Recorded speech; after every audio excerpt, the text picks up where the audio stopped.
Hello, welcome back to 7 types of ambiguities. Straight away we start with an example and then you will understand this. Light thickens and the crow make wings to the rookie wood. Light thickens. Light thickens. And the crow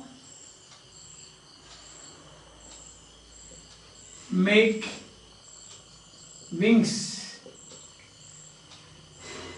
to the rookie wood. As from Macbeth you can see, no? Rookie wood. Now the question here is about rookie. So there are many interpretations, many editors. They have amended this. Amended means with the meaning, the change of meaning. Emendation, I suppose you know, that means revision or correction and revision of text. So why do the editors entered into, why did the editors enter into this enterprise? So why are they so anxious about it? Because they found that there are a lot of ambiguities in the plays of Shakespeare. Plays means the language used. It may not be the original one, but say for somehow circumstances were such that the exact words or the exact expressions used by Shakespeare himself might not have been available. Therefore, what happened that they guessing, it's a guesswork. So this may be in the context, this may be right or that may be wrong. Now when you say rookie, it has many meanings. Like for example, you have say misty, murky, dark, and you have got damp and also gloomy and all those things. But actually it means it's none of these things.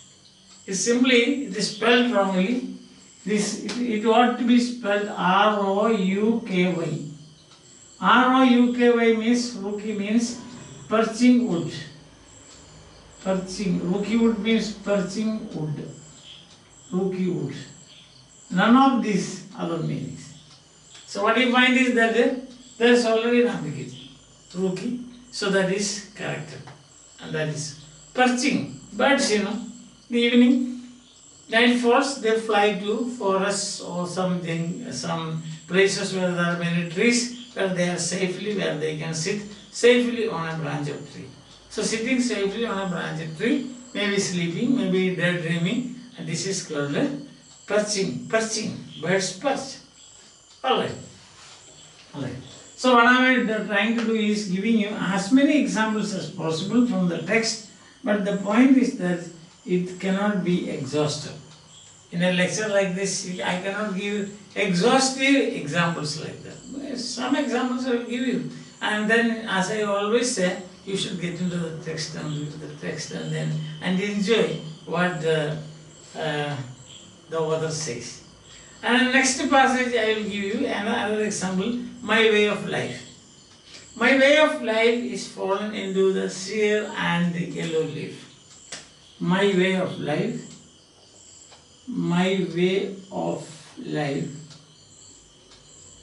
has fallen, hath fallen into the sere and yellow leaf. Yellow leaf. When does a leaf become yellow? When it is about to die and fall. See that? So, here in this case what happens is that my life, is that my way of life has fallen into the sere and the yellow leaf. Okay, it's agreed. But Dr. Johnson amends this. Not way, Dr. Johnson says it is may. My May of life, not way of life. Why my May of life? Because May, there is fresh month. It's as fresh as the month of May. About this, the square, in the portrait gallery of Chaucer, immediately after the night, you get the picture of what the portrait of the square, and it is stated there as fresh as the month of May. So he says, sir, my May of life has fallen into the sere and yellow leaf. Means my happy days have disappeared. My happy days are, what is happening in my life? They are becoming yellow, like leaves, fallen leaves which are about to fall. That means my happy days are slowly disappearing. I am going to have trouble in my life. Understand? So that is again an emendation because of the ambiguity, maybe in print, maybe in spelling, maybe in meaning, or maybe somebody's imagination. That we do not know, but this is how it works. Okay. And then he says next, he says, you have another thing, I am sick at heart. I am sick at heart. This push, he says, I am sick at heart. I am sick at heart. And this push, what will happen? What will give this push? What will be the will cheer me over. Will cheer me over or deceive me now. Will cheer me over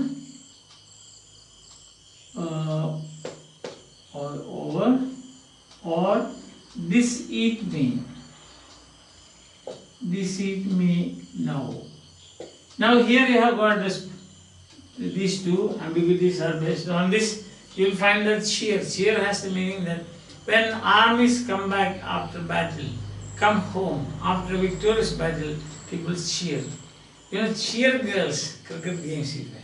So their business is cheer. Understand? So here what happened? Cheer. Some people have considered this word as a chair. So there is emendation is required. Emendation has been cheer. Okay? Such is the praise given by people to the art. Also, there is a suggestion of coming out of melancholy. For some day you are suffering from melancholy, after some day you are treated by a psychiatrist and you become bright again, then also you say he is in a cheering mood, cheer. And deceit, that means eat as the point of ambiguity is here eat. Deceit is the opposite of eat. Eat means gnawing, G-N-A-W-N-G. So my bad deeds, my sinful deeds were gnawing me, means eating me, bit by bit. But now this push has given me, that one push. I am sick at heart and this push has given me cheer as well as stop eating me. See, because now I am happy. So eat is the opposite of deceit.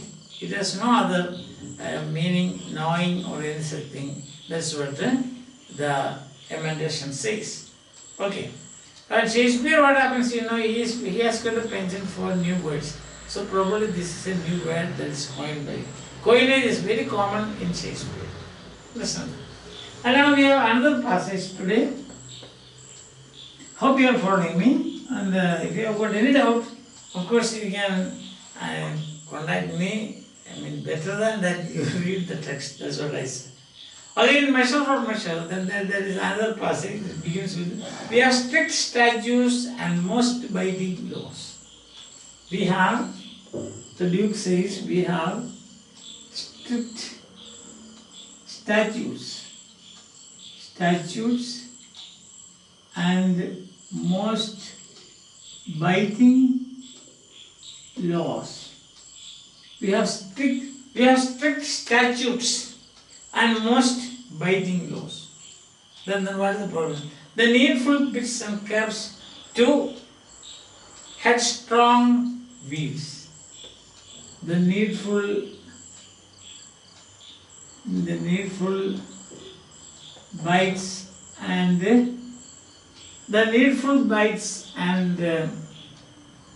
we have strict statutes and most biting law. The needful bites and curbs. The needful bite and curbs, that is curbs, to headstrong wheels. To headstrong weeds, WWDS, headstrong weeds. And then he continues, he said, which for these 14 years we have let slip, which for these 14 years we have let slip.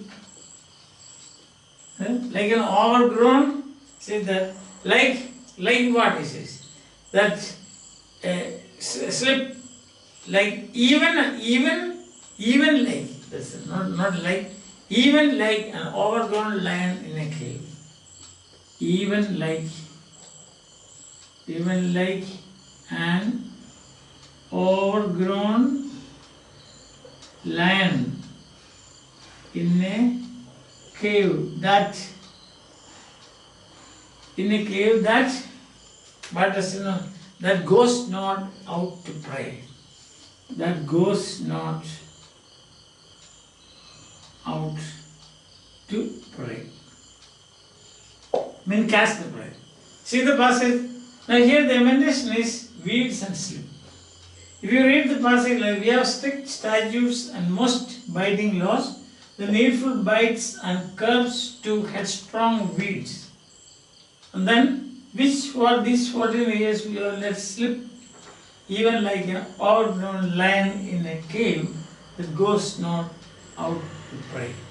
So the emendations are weeds, instead of weeds, the emendations are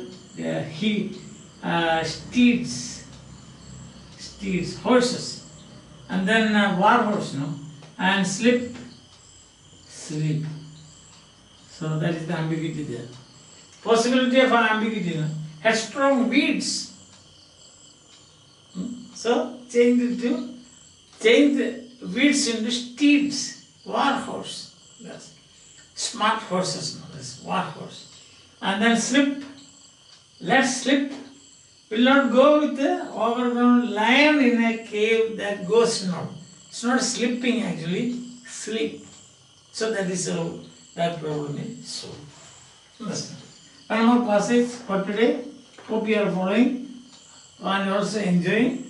You like this passage, no? Yes. Very good. Now this is next from the next passage is from a song.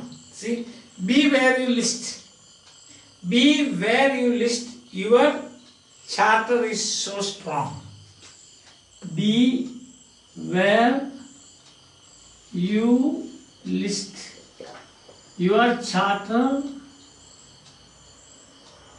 is so strong. Be where you list means wherever you want to go, you can. See, your charter, your way of life, your line of action, chartered plane, that is reserved plane. So that is so strong that you yourself may privilege your time.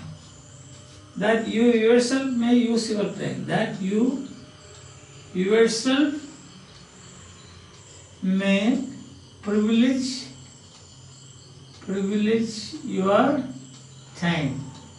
So you yourself may privilege your time, means you use it as you like. Use your time as you like. Just as we say, when the students they don't attend the classes, the teacher will say, be yourself,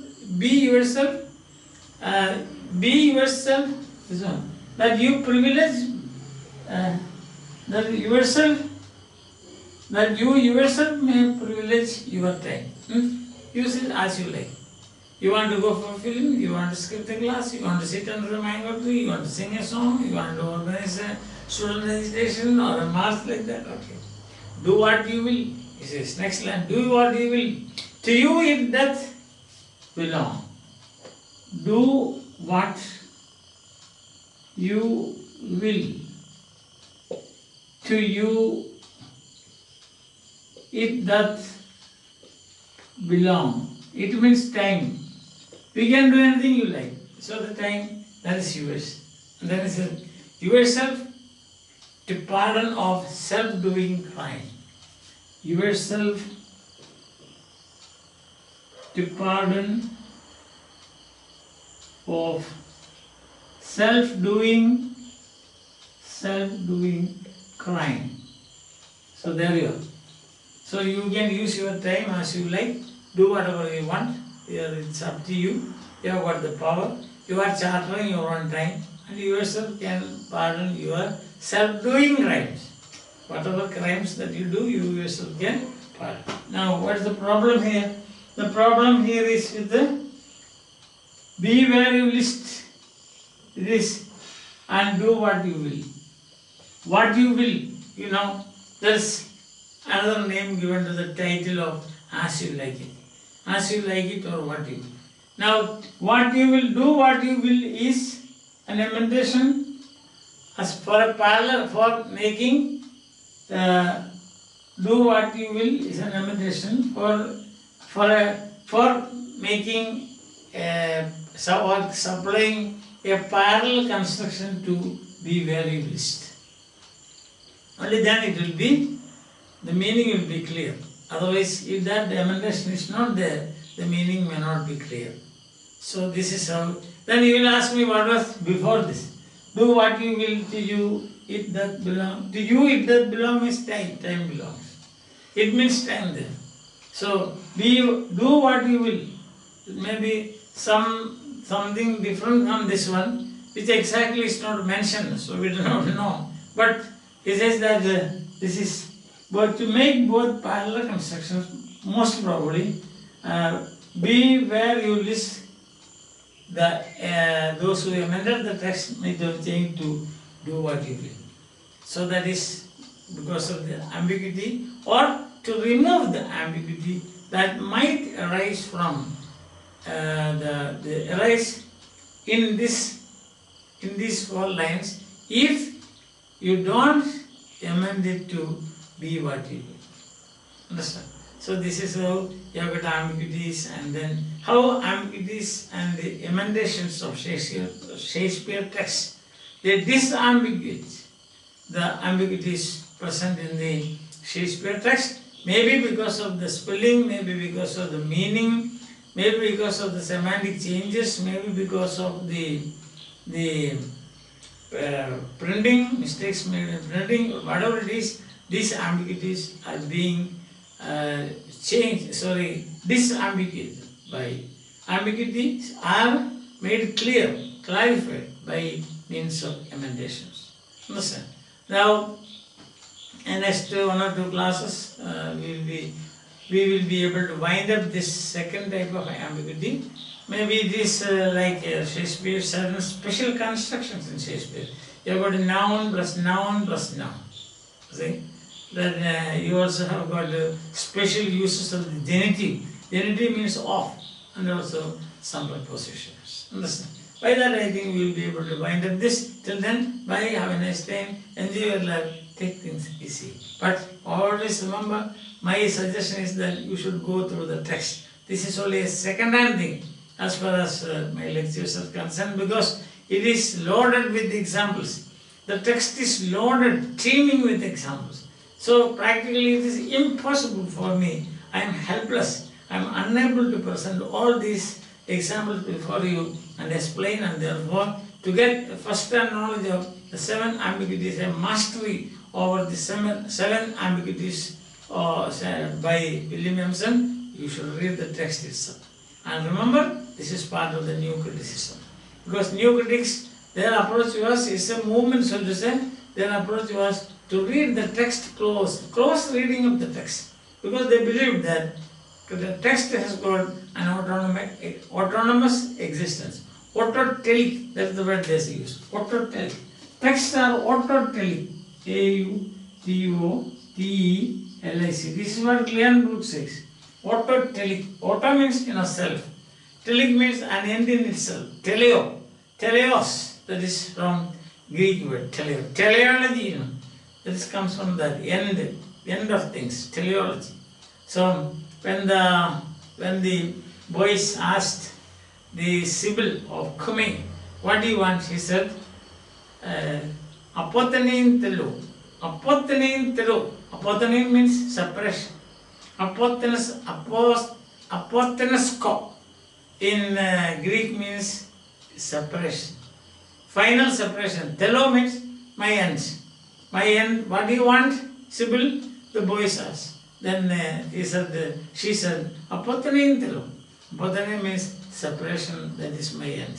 I want, all what I want is that separate from this world. That means death. Final separation is death.